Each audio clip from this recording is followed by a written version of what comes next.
So, ito ang aming light dito sa Naga. Kasi hindi na pinapasok to one way course ito eh. Pag mag-commute ka, hindi papasok ang tricycle dito. Ayan, yan ang Ateneo de Naga. Ayan. Tapos ito maganda kong anak. Yeah. Yan ang nilalakad niya every morning, pagpasok, paglabas. Hanggang makarating sa door. Malapit lang naman. Mga 3 steps. Mga 30 na tayo. So, ayan. Kapag dala ko yung sasakyan, dito kami nagpa-park. Safe dito. Kahit gaano katagal dyan, nakapark 24/7. Ayan.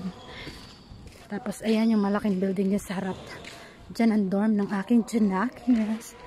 Ginabi na nga pala kami. Naglayas lang kasi kami. Ayan.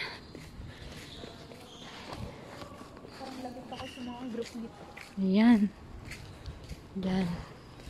3rd floor pa nga kyatin namin. So, ayan. Dito na po kami. Ayan.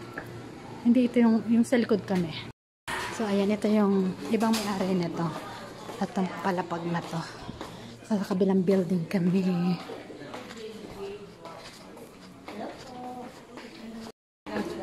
So, ayan.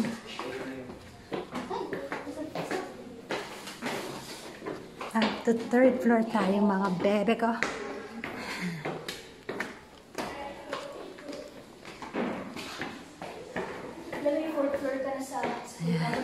Tapos, sa school daw niya, sa Ateneo, sa 4th floor daw sila. And the next year, next school year, 5th floor na siya. So, ayan.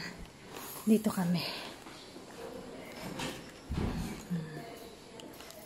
Ang pagod.